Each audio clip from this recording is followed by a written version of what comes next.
नमस्कार, कैसे हैं आप सभी। उम्मीद करता हूँ कि आपकी पढ़ाई बहुत अच्छी हो रही होगी और आप अपने जो भी आप भविष्य के बारे में आपने सोचा है कि आपको क्या करना है, उस संदर्भ में आप अपनी पढ़ाई कर रहे होंगे।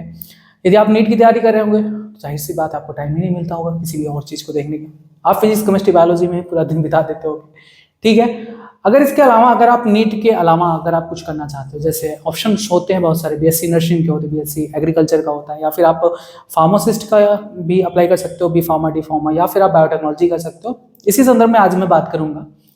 तो जैसे कि मैं आपको पहले बता दूं कि मेरे पास भी उतना टाइम नहीं होता कि मैं आपको इन चीज़ों के बारे में बताऊं, क्योंकि आप भी एक सजग स्टूडेंट हो, जागरूक हो, और आप जानते हो कि आपको वो चीज़ें कहाँ मिलेंगी। अगर फिर भी नहीं जानते हो तो मैं आपको एक साइट को बताता हूँ, sarkariresult.com। यहाँ पर जितने भी फॉर्म्स आते हैं, जितने भी जॉब्स के लिए फॉर्म्स आते हैं गवर्नमेंट, या फिर आपके जो एंट्रेंस एग्जामिनेशंस होते हैं उनके बारे में, एडमिट कार्ड के बारे में जो भी जानकारी है वो यहाँ पर मिल जाती है। तो आप यहाँ पर देख लिया करें।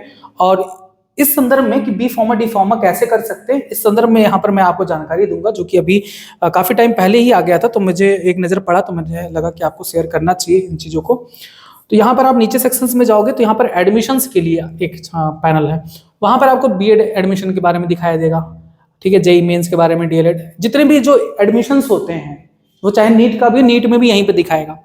नीट हो गया या कोई भी कॉलेज का जैसे होता है ना, सीयूईटी का, इन सभी का आपको एंट्रेंस का एग्जाम यहाँ पर दिखाई देगा। जैसे देखो एनटीएस, सीयूटी, पीजी के बारे में आया, पॉलिटेक्निक, जेई कब। अब यहाँ पर मैं बात करूंगा इसी के बारे में, यूपी पॉलिटेक्निक जेई कब क्या है। यूपी पॉलिटेक्निक में आपको फार्मेसी का डिप्लोमा कोर्स कराया जाता है, इसके बारे में मैं आपको बताऊंगा। तो UP polytechnic, UP JE admission test जो होता है वो फॉर्म, थोड़ा बात मैं बता दूं कि जो फॉर्म अप्लाई करने का डेट था 8 जनवरी से ही चालू हो गया था। मेरी नजर नहीं पड़ी थी इसलिए मैं उसमें बताया नहीं। अभी भी बहुत टाइम है, 29 फरवरी तक इसको आप भर सकते हो, लास्ट डेट है। अगर आप जनरल, ओबीसी, ईडब्ल्यूएस हो 300 रुपए इसकी फीस है, SC ST हो 200 फीस देना होगा, ठीक है। एडमिट कार्ड आपको 10 मार्च को मिल जाएगा, एग्जाम डेट 16 से 22 के अंदर हो जाएगा। रिजल्ट भी आपका 8/4/24 तक डिक्लेयर हो जाएगा। तो बहुत लंबा टाइम लेंगे, नहीं लंबा नहीं है, सही है।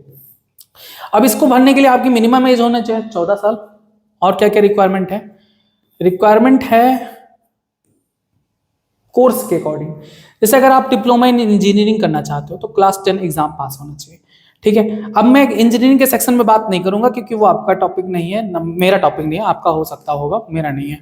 मैं सिर्फ बायो के बारे में बात करूंगा। डिप्लोमा इन फार्मेसी या आप कर सकते हो, आप 12th पास हो with science stream with 50% marks. बात आती है कि क्या मैथ वाले भर सकते हैं? बिल्कुल भर सकते हो, मैथ वाले भी भर सकते हैं, बायो वाले भी भर सकते हैं, ठीक है। 2 साल का ये कोर्स होता है डिप्लोमा इन फार्मेसी, जिसमें आपको फार्मेसी की डिप्लोमा डिग्री दी जाती है। दुकान खोल सकते हो मेडिकल स्टोर का। उसके बाद हम बात करें, ये 2 साल का होता है, इसके लिए आपको 12th पास में ही एडमिशन मिल जाता है। इस टेस्ट को देना पड़ेगा यूपी पॉलिटेक्निक का, जो भी रैंक आएगी उसके अकॉर्डिंग। सिलेबस सेम वही है, नीट वगैरह का ही पूछे, नीट के रिपीटेड क्वेश्चन ही इसमें आते हैं। और देख लो यहां पर बात की गई है बायोटेक्नोलॉजी का, कहाँ गया भाई, पीजी डिप्लोमा इन बायोटेक्नोलॉजी। चलो ठीक है, बीपीजी का यहाँ पर कर सकते हो, बायोटेक्नोलॉजी कर तो सकते हो लेकिन 12th के बाद नहीं कर सकते, इसके लिए आपको बीएससी चाहिए। अगर आपने बीएससी कर रखा है और बायोटेक्नोलॉजी करना चाहते हो गवर्नमेंट कॉलेज से। अब देखो फार्मेसी का भी मैंने गवर्नमेंट कॉलेज की ही बात की है, जो भी बात करूंगा गवर्नमेंट की बात करूंगा।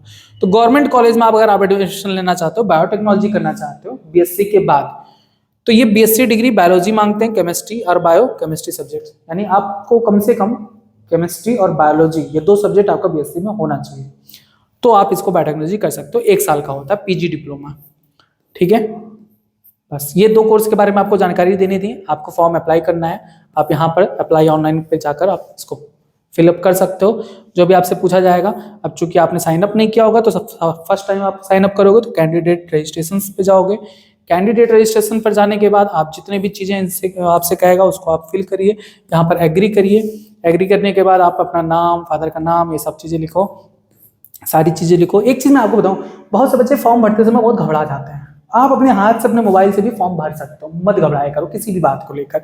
अगर आपसे 1-2 गलती हो गई, नाम में आपने स्पेलिंग में कोई मिस्टेक कर दिया, तो वो चीजें तो आप जिससे भराओगे वो भी तो कर सकता है। उससे ज्यादा चांस तो आपके पास रहेगा कि आप 100% देख देख के भरोगे, 2-3 बार चेक करके तब जाके फाइनल सबमिट आप करोगे, फाइनल सबमिट करोगे, है ना। तो आपको खुद ही भरना चाहिए, क्योंकि आप जब भरोगे तो आप सीखोगे कि कैसे क्या चीजें मांगी जाती है, कैसे हमको फिल करना है। ऐसा नहीं है कि पहली बार में सारे एग्जाम्स निकल जाते हैं, तो कुछ चीजें आपको सीखने के लिए भी होती हैं। तो मान लो आपको फॉर्म भरना है तो खुद ही भर लो, नाम, पिता का नाम, माता का नाम। अच्छा एक बात और बता दूं, नाम, पिता का नाम, माता का नाम, ये सब हाई स्कूल के मार्कशीट के अकॉर्डिंग ही भरना है। यानी आपके जो हाई स्कूल के मार्कशीट पे जो भी नाम दर्शाए गए हैं, स्पेलिंग वही स्पेलिंग आपको फिल करनी है, ठीक है। डेट ऑफ बर्थ ये सब मार्कशीट 10th मार्कशीट के अकॉर्डिंग होनी चाहिए, सब कुछ फिल कर देना।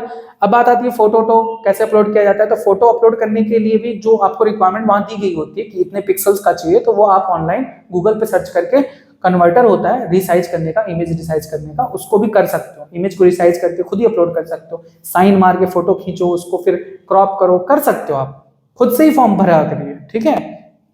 जब आप खुद से फॉर्म फिल करोगे तो 1% गलती होने के चांस नहीं होंगे। बाय द वे, अगर आपसे एक दो मिस्टेक हो गया तो दूसरा चांस मिलता है फॉर्म करेक्शन का, तो करेक्शन में आप सही कर सकते हो। और नहीं भी करेक्शन दिया गया तो आप जब एडमिशन के लिए जाओगे एफिडेविट लगा देना कि भैया मेरे पास प्रूफ है, ये चीजें ऐसे हो गई, गलती हो गई, क्षमा कर दें, वो भी मान्य होता है। लेकिन कोशिश ये करिएगा कि 100% आप सही जानकारी दे, कोई गलती ना करें, ठीक है। तो ये चीजें, अगर आपको डी फॉर्म में करना है 12th के बाद, इसको फॉर्म को फिल कर सकते हो यूपी के लिए।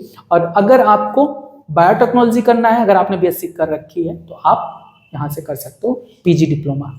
बस आज की जानकारी, इसके बाद जो भी फॉर्म आएंगे खुद भी देख लेना, और नहीं तो कुछ अपडेट आएगा तो मैं भी आपको बताता रहूंगा, ठीक है। धन्यवाद।